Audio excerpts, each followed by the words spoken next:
UP के अमेठी से केरल के वायनाड पहुंचे राहुल गांधी वहां तरह तरह के करतब दिखा रहे हैं। कभी पुशअप्स लगाते हैं तो कभी मछली पकड़ते हैं, कभी नदी में तैरते हैं तो कभी डांस करते हैं। केरल विधानसभा चुनावों के पहले राहुल गांधी के इसी तरह के वीडियोस काफी चर्चित हो रहे हैं। लेकिन इतना सब करने के बावजूद केरल तो छोड़िए, राहुल गांधी अपने क्षेत्र वायनाड में भी पार्टी को एकजुट रख पाने में नाकाम हो रहे हैं। नतीजा ये हुआ कि वायनाड के पलक्कड़ के कई बड़े कांग्रेसी नेताओं ने अपना इस्तीफा भेज दिया। बड़े नेताओं के इस्तीफे से कांग्रेस में हड़कंप मचा हुआ है और आनन फानन में डैमेज कंट्रोल के लिए दिल्ली से नेताओं की टीम केरल के लिए रवाना कर दी गई। पिछले कुछ दिनों में वायनाड जिले से पार्टी के 4 नेता इस्तीफा दे चुके हैं। जिन नेताओं ने कांग्रेस से इस्तीफा दिया उनमें केपीसीसी सचिव एमएस विश्वनाथन, डीसीसी महासचिव अनिल कुमार, केपीसीसी कार्यकारी समिति के सदस्य के विश्वनाथन और राज्य महिला कांग्रेस की सचिव सुजया वेणुगोपाल शामिल हैं। पार्टी के इन बागियों के साथ शांति स्थापित करने के लिए वरिष्ठ नेताओं को रवाना किया गया। एमएस विश्वनाथन ने यह आरोप लगाते हुए इस्तीफा दे दिया था कि पार्टी नेतृत्व आगामी विधानसभा चुनाव के लिए सीट बंटवारे में सामाजिक न्याय सुनिश्चित करने में विफल रही है। विश्वनाथन कुर्मा आदिवासी समुदाय से आते हैं, जो वायनाड में एक आदिवासी समुदाय का प्रमुख हिस्सा है। एमएस विश्वनाथन ने पार्टी पर आरोप लगाते हुए कहा कि सीट बंटवारे में कुर्मा समुदाय की उपेक्षा की गई है। मेरे पास मेरे समुदाय का समर्थन है। उन्होंने कहा कि डीसीसी अध्यक्ष का पद और विधायक का पद यहां एक ही व्यक्ति के पास है। मैं इस मामले को लेकर पहले ही आपत्ति दर्ज करा चुका हूं। सीपीएम ने विश्वनाथन को आश्वस्त किया पार्टी उन्हें उचित स्थान देगी। हालांकि विश्वनाथन की कांग्रेस पार्टी छोड़ते ही सीपीएम नेता EM शंकरन मौका देख कांग्रेस में शामिल हो गए। शंकरन भी कुर्मा समुदाय से ही आते हैं। ऐसे में कांग्रेस का संबंध कुर्मा समुदाय के मतदाताओं से पूरी तरह से टूटा नहीं है। दूसरी ओर पलक्कड़ जिले में पूर्व डीसीसी अध्यक्ष और विधायक AV गोपीनाथन ने यूथ कांग्रेस के अध्यक्ष शफी परम्बिल के खिलाफ चुनाव लड़ने की धमकी दी है। पलक्कड़ में कांग्रेस सांसद VK श्रीकंदन डीसीसी अध्यक्ष हैं। गोपीनाथ ने कहा पार्टी उन्हें हाशिए पर रख रही है और किसी संगठन में जगह नहीं दी गई। Bureau report, news of India. Congress के भीतर गुलाम नबी आजाद की अगुवाई में ग्रुप 23 के जम्मू में आयोजित बैठक को लेकर कांग्रेस में बेचैनी बढ़ गई है, क्योंकि जम्मू के बाद अब हरियाणा में G23 की बैठक होने जा रही है। G23 के नेताओं ने पिछले साल सोनिया गांधी को चिट्ठी लिखी थी, जिसके जवाब में सलमान खुर्शीद ने ग्रुप 23 के नेताओं को खुली चिट्ठी लिखी और पूछा कि क्या वे सब पार्टी छोड़ने की तैयारी कर रहे हैं। अपनी चिट्ठी में खुर्शीद ने सवाल किया, जिस सीढ़ी पर चढ़कर वे जिंदगी के सबसे ऊंचे मकाम पर पहुंचे, क्या उसे गिराना सही है? उन्होंने कहा कि पार्टी के गुमनाम कार्यकर्ता भी लोकतंत्र पर भरोसा करते हैं। उन्होंने लिखा, हमें लगा कि ग्रुप 23 ने अपनी बात रखी और उन्हें सूचित किया गया कि पार्टी के भीतर चुनाव उचित समय पर होगा। इसके लिए वे कांग्रेस अध्यक्ष और बाद में CWC के साथ बातचीत में सहमत हुए थे। मगर क्या जम्मू में सार्वजनिक प्रदर्शन के साथ वे एक बार फिर पाला बदल रहे हैं? जैसा कि हमें बताया जा रहा है, ठीक इसी तरह की सभा हरियाणा में भी बहुत जल्द होगी। उन्होंने लिखा कि ग्रुप 23 नेताओं का नाम पार्टी में उपलब्धियों के शानदार इतिहास के साथ जुड़ा है, मगर हजारों गुमनाम कांग्रेसी कार्यकर्ताओं ने इसमें अपना योगदान दिया, लेकिन उन्हें बदले में बहुत कम या कुछ भी नहीं मिला हो, वे भी लोकतंत्र की परवाह करते हैं। पूर्व केंद्रीय मंत्री सलमान खुर्शीद ने उक्त नेताओं से कहा कि उन्हें वर्तमान में सही स्थान तलाशने की बजाय इस पर चिंतन करना चाहिए कि इतिहास उन्हें कैसे याद रखेगा। जम्मू में गुलाम नबी आजाद के नेतृत्व में ग्रुप 23 के नेताओं द्वारा सार्वजनिक तौर पर आक्रोश का प्रदर्शन करने के बाद खुर्शीद का यह बयान आया। उन्होंने कहा कि जिस तरह से इंडिया गेट पर राष्ट्रीय शहीदों के नाम उकेरे जाते हैं, कांग्रेस कार्यालय में भी ऐसे रिकॉर्ड्स हैं जहां असंख्य नामों को हमारे इतिहास के हिस्से के रूप में उकेरा गया है। कांग्रेस के दफ्तर में हमारा नाम दर्ज हो, हम सब के लिए बस इतना ही काफी है। बता दें कि खुर्शीद का बयान ऐसे वक्त में आया है जब आनंद शर्मा और कपिल सिब्बल जैसे नेताओं ने कहा था कि कांग्रेस कमजोर हो रही है। उन्होंने कहा कि असंतुष्ट नेताओं को इस पर चिंता करने के बजाय ये सोचना चाहिए कि उन्हें क्या मिला। कांग्रेस के अन्य नेताओं के साथ मिलकर देश के सामान्य कार्यकर्ता को दिखाना चाहिए कि वर्तमान में अंधेरे से निकलकर रोशनी में कैसे पहुंचना है। खुर्शीद ने कहा कि बलिदान के साथ सफलता मिलेगी ही, जरूरी नहीं होता। Report, news of India. Income tax चोरी के आरोप में घिरे अनुराग कश्यप और तापसी पन्नू सहित फैंटम से जुड़े लोगों के ठिकानों पर चल रही छापेमारी अभी तक जारी है। मामला इतना बड़ा है कि छापेमारी अगले 2 से 3 दिनों तक और चलती रहेगी।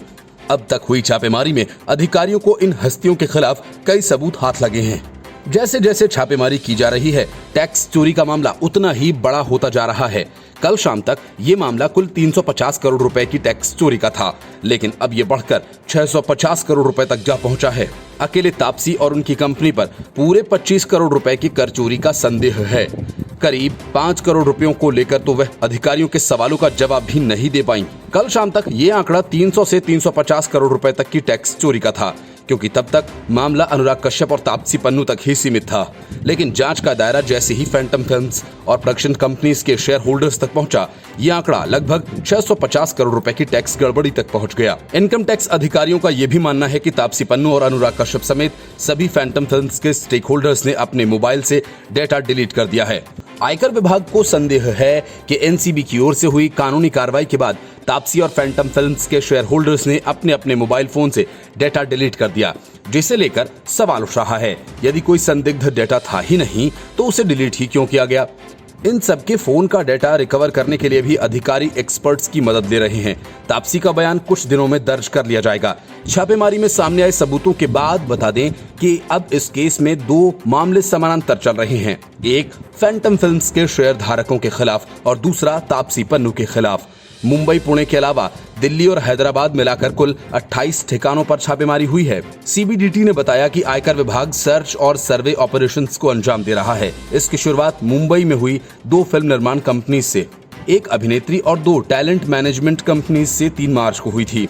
सीबीडीटी का कहना है कि 5 करोड़ रुपए कैश पेमेंट लेने की रसीदें तापसी पन्नू के घर से बरामद हुई हैं। कथित तौर पर टैक्स बचाने के लिए ये पेमेंट कैश के तौर पर भी किया गया। यही नहीं, film production house Phantom films ने बॉक्स ऑफिस पर जितने कलेक्शन की बात कही थी, उससे ज्यादा की रकम की जानकारी मिली है। कंपनी के अधिकारी 300 करोड़ रुपए का हिसाब नहीं दे पाए हैं। ये भी बताया गया कि फैंटम फिल्म्स की हिस्सेदारी बेचने के लिए उसका अंडर वैल्यूएशन किया गया। फैंटम फिल्म्स को 2018 में डिसॉल्व कर दिया गया था। तब शेयर्स की कीमत कम दिखाई गई थी और लेन देन में गड़बड़ी की गई थी। इससे पूर्व अधिकारियों ने छापेमारी के पहले दिन फिल्मी हस्तियों से पूछताछ करते हुए कुछ इलेक्ट्रॉनिक्स डिवाइसेस की दस्तावेजों की जांच की। साथ ही पता चला कि संभव है कि ईडी भी अनुराग और तापसी के घर पर छापा मारे। Report, news of India.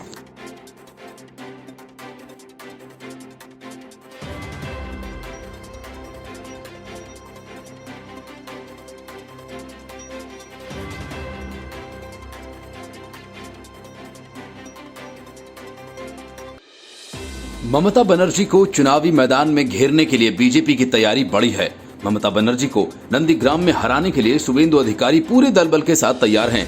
सूत्रों का कहना है कि बीजेपी सांसद बाबुल सुप्रियो भी ममता बनर्जी के खिलाफ चुनाव लड़ने के लिए बेकरार हैं और अपनी ये इच्छा वे पार्टी नेतृत्व को बता चुके हैं। मतलब ये कि नंदीग्राम में शुभेंदु अधिकारी ममता बनर्जी का रास्ता रोकेंगे।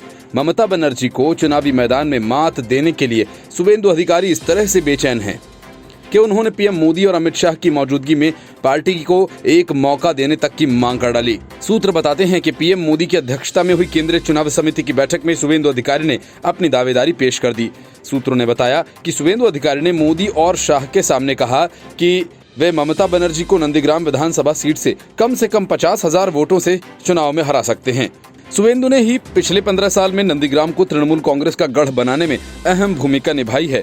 राज्य में नंदीग्राम और भवानीपुर समेत 15 महत्वपूर्ण सीटों पर उम्मीदवारों के बारे में फैसला पार्टी के टॉप 3 नेता करेंगे। ऐसे में बीजेपी उन्हें दोनों सीटों पर कड़ी टक्कर देने के मूड में है। नंदीग्राम से शुभेंदु दावा ठोक रहे हैं। सूत्रों का कहना है कि बाबुल सुप्रियो ने खुद ममता बनर्जी के खिलाफ चुनाव लड़ने की इच्छा जताई है। नंदीग्राम विधानसभा क्षेत्र में करीब 2,12,000 हिंदू और 70,000 मुस्लिम मतदाता हैं। नंदीग्राम में वोट शेयर के मामले साल 2006 में लेफ्ट पार्टी का दबदबा था। पार्टी का वोट प्रतिशत 48.7 था और इसके बाद साल 2011 में यहां टीएमसी काफी मजबूत हुई। पार्टी की तरफ से फिरोजा बीबी चुनाव जीती। इस साल पार्टी का वोट प्रतिशत 45 से बढ़कर 50% तक पहुंच गया। 2016 में अपनी बढ़त को मजबूत करते हुए पार्टी का वोट शेयर 67% पर पहुंच गया। उस समय शुभेंदु अधिकारी इस सीट का प्रतिनिधित्व कर रहे थे। ममता बनर्जी ने कुछ समय पहले ही कहा था कि मैं नंदीग्राम से चुनाव लड़ूंगी। नंदीग्राम मेरे लिए भाग्यशाली जगह रही है। उन्होंने अपने मौजूदा विधानसभा भवानीपुर के लोगों से इस बात को समझने का आग्रह किया था। सुशांत सिंह राजपूत मामले में नारकोटिक्स कंट्रोल ब्यूरो यानी एनसीबी ने चार्जशीट तैयार कर ली है। करीब 30,000 पन्ने की इस चार्जशीट में सुशांत सिंह ड्रग्स मामले से जुड़े करीब 33 लोगों को नामजद किया गया है। रिया चक्रवर्ती और उसके भाई शौविक चक्रवर्ती का भी नाम इस चार्जशीट में दर्ज है। सुशांत मामले में ड्रग्स चैट के सामने आने के बाद एनसीबी ने जांच शुरू की। ड्रग पेडलर्स से लेकर सुशांत सिंह के मैनेजर तक से पूछताछ के बाद एनसीबी ने सुशांत सिंह राजपूत की गर्लफ्रेंड रिया चक्रवर्ती को गिरफ्तार किया था। करीब 1 महीने जेल में रहने के बाद रिया चक्रवर्ती फिलहाल जमानत पर रिहा हैं। सूत्रों का कहना है कि एनसीबी ने अपनी चार्जशीट में 33 लोगों को नामजद किया। रिया चक्रवर्ती और शौविक के अलावा इसमें कई ड्रग पेडलर्स के नाम हैं। इनमें से अधिकतर ड्रग पेडलर्स को एनसीबी ने जांच के दौरान गिरफ्तार किया था। जांच के दौरान ड्रग्स के तार बॉलीवुड के कई बड़ी हस्तियों से जुड़े हुए पाए गए। इन सेलिब्रिटीज के नाम ड्रग पेडलर्स से पूछताछ में सामने आए। एनसीबी ने इसके बाद दीपिका पादुकोण से लेकर सारा अली खान और रकुल प्रीत सिंह से लेकर मधु मंटेना तक से मामले की पूछताछ की। ड्रग्स केस में एनसीबी ने एक्टर्स के मैनेजर से भी पूछताछ की है। इन्हीं पूछताछ की शुरुआती सबूतों के आधार पर रिया और शौविक को गिरफ्तार किया गया था। दोनों जमानत पर रिहा हैं। रिया और शौविक पर आरोप है कि उन्होंने सुशांत को ड्रग्स सप्लाई किए। हालांकि हाईकोर्ट में रिया को जमानत देते हुए कोर्ट ने यह भी माना कि एनसीबी के पास इस बात के कोई सबूत नहीं है। रिया ने खुद ड्रग्स की खरीद फरोख्त की या फिर खुद ड्रग्स लिए। रिया ने भी अपने बयान में यही कहा कि उन्होंने सुशांत के कहने पर ही उनके लिए ड्रग्स उपलब्ध करवाए थे। सुशांत सिंह ने इसके लिए पैसे दिए थे और पेडलर्स की जानकारी भी सुशांत ने ही दी थी। रिया के भाई शौविक और उसके house manager Samuel Miranda peddlers के सीधे संपर्क में थे। पिछले अगस्त महीने में नारकोटिक्स कंट्रोल ब्यूरो ने इस मामले में एफआईआर दर्ज की थी। सुशांत मामले में मनी लॉन्ड्रिंग की जांच कर रहे ईडी को रिया और शौविक के फोन में ड्रग्स चैट मिले थे। ईडी ने ये जानकारी एनसीबी से साझा की थी, जिसके बाद ब्यूरो ने ड्रग्स केस की जांच शुरू की थी। इन ड्रग्स चैट में सुशांत के टैलेंट मैनेजर जया साहा से लेकर दीपेश सावंत और सैमुअल मिरांडा के नाम थे। एनसीबी ने जांच के दौरान रिया चक्रवर्ती, शौविक चक्रवर्ती, दीपेश सावंत और सैमुअल मिरांडा को ड्रग्स सप्लाई करने के आरोप में गिरफ्तार किया था। समझने का आग्रह किया था। केरल में विधानसभा के चुनाव कुछ हफ्तों में होने वाले हैं। चुनाव प्रचार जोरों पर है, लेकिन इस बीच केरल गोल्ड तस्करी मामले की मुख्य आरोपित स्वप्ना सुरेश ने अपना मुंह खोल दिया। स्वप्ना सुरेश का मुंह खुलते ही बड़ा धमाका हो गया। स्वप्ना सुरेश ने डॉलर स्मगलिंग को लेकर कस्टम अधिकारियों को साफ बताया कि केरल के मुख्यमंत्री पिनराई विजयन खुद भी डॉलर की तस्करी के मामले में शामिल हैं। स्वप्ना सुरेश ने बताया कि मुख्यमंत्री महावाणिज्य दूत के सीधा संपर्क में थे। उनके अलावा उनकी सरकार के 3 और कैबिनेट मंत्री इस डॉलर की तस्करी के मामले में शामिल थे। स्वप्ना सुरेश के इस चौंकाने वाले बयान के बाद केरल विधानसभा में विपक्षी नेता भी हमलावर हो गए हैं। कांग्रेसी नेता रमेश चेन्निथला का कहना है कि कांग्रेस द्वारा सोने की तस्करी और डॉलर की तस्करी के मामले में लगाए गए सभी आरोप सही साबित हो रहे हैं। केरल के स्मगलिंग केस में जब से स्वप्ना सुरेश का नाम उजागर हुआ, तभी से मुख्यमंत्री पिनराई विजयन को लेकर सवाल उठ रहे थे। पिछले दिनों इस केस में प्रवर्तन निदेशालय ने पीएमएलए के तहत आरोपित स्वप्ना सुरेश, सरित पीएस और संदीप नैयर के अकाउंट से 1,85,00,000 रुपए सीज किए थे। उससे पूर्व ईडी द्वारा दायर चार्जशीट के विवरण में केरल के मुख्यमंत्री पिनराई विजयन का उल्लेख आया था। इसमें कहा गया था कि गोल्ड तस्करी के मुख्य आरोपित स्वप्ना सुरेश केरल के पूर्व प्रमुख सचिव एम शिवशंकर की उपस्थिति में मुख्यमंत्री पिनराई विजयन से कई बार मिली थी। सीएम को इस बात की भी जानकारी थी। स्वप्ना को राज्य की सरकार एजेंसी स्पेस पार्क ने हायर किया। उन्होंने स्वप्ना के अनौपचारिक रूप से संपर्क बनाए रखने के लिए कहा था। मामले में लगातार नाम उछलने के कारण पिनराई विजयन ने पिछले दिनों प्रधानमंत्री नरेंद्र मोदी को पत्र लिखा था और इस पत्र में उन्होंने राष्ट्रीय जांच एजेंसीज के पड़ताल के तरीके पर सवाल उठाए थे और उन पर बिना किसी उद्देश्य की जांच का आरोप लगाया था। उन्होंने लिखा था कि इससे ईमानदार अधिकारी हतोत्साहित हो रहे हैं। उनके अनुसार मामले की पूछताछ को रस्सी फेंककर मछली पकड़ने का अभियान नहीं बनाना चाहिए, जिससे केंद्रीय जांच एजेंसीज की विश्वसनीयता को भी भारी नुकसान होता है।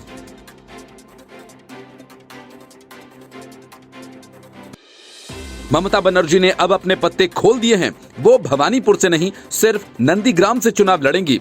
वह इस बार नंदीग्राम सीट से चुनाव लड़ेंगी। इसकी घोषणा आज तृणमूल कांग्रेस के उम्मीदवारों की लिस्ट जारी करने के दौरान खुद ममता ने ही की। उन्होंने जनवरी में ही नंदीग्राम से चुनाव लड़ने का ऐलान किया था, लेकिन तब उन्होंने कहा था कि वो साथ में भवानीपुर से भी चुनाव लड़ सकती हैं। लेकिन अब स्पष्ट हो गया है कि ममता सिर्फ नंदीग्राम विधानसभा क्षेत्र से ही चुनाव लड़ेंगी। सवाल ये है कि लगातार 2 बार भवानीपुर से चुनाव जीतने वाली ममता बनर्जी ने इस बार उसे क्यों छोड़ दिया? क्या ये ममता बनर्जी की सियासी चाल है या फिर उनकी मजबूरी? वजह यह है कि भवानीपुर में बड़ी संख्या में गैर बंगाली हैं और उसमें भी गुजराती वोटर्स की संख्या काफी ज्यादा है। 2011 में भवानीपुर से ममता के 50,000 से भी ज्यादा वोटों के अंतर से जीती थीं, लेकिन अगली बार 2016 के चुनाव में हिस्सेदारी काफी घट गई। पिछली बार उन्हें कुल पड़े मतों का सिर्फ 48% ही मिला। यानी साफ है कि इस इलाके में ममता का जनाधार तेजी से खिसका है और इसकी एक वजह यह है कि ममता बनर्जी अक्सर बाहरी बनाम स्थानीय की बात करती हैं और इस कारण वहां गैर बंगाली मतदाता उनसे दूर जाने लगे हैं। और मजे की बात यह है कि इस इलाके में 70 से ज्यादा मतदाता गैर बंगाली और खासकर गुजराती हैं और ममता अपने प्रचार अभियान में ये भी कह चुकी हैं कि बंगाल में गुजरात के लोग शासन नहीं करेंगे। अब ममता बनर्जी को ये डर सताने लगा है कि कहीं पीएम मोदी और अमित शाह का जादू यहाँ चल गया तो उनके लिए चुनाव जीत पाना काफी मुश्किल हो जाएगा। ममता ने भवानीपुर में अपनी घटती लोकप्रियता को भांप लिया। ममता बनर्जी भवानीपुर छोड़कर नंदीग्राम पहुंची हैं। पूर्वी मिदनापुर जिला स्थित यह वही नंदीग्राम है जहां 2007-8 के आंदोलन के दौरान 14 ग्रामीणों की पुलिस फायरिंग में मौत हो गई थी। तब ममता बनर्जी ने इंडोनेशिया के सलीम ग्रुप की केमिकल फैक्ट्री के लिए वामपंथी सरकार की प्रस्तावित जमीन अधिग्रहण का जबरदस्त विरोध किया था और इसी आंदोलन ने वर्ष 2011 में प्रदेश से 34 वर्ष के वामपंथी शासन को उखाड़ फेंककर ममता को सत्ता की कुर्सी दिलाई थी।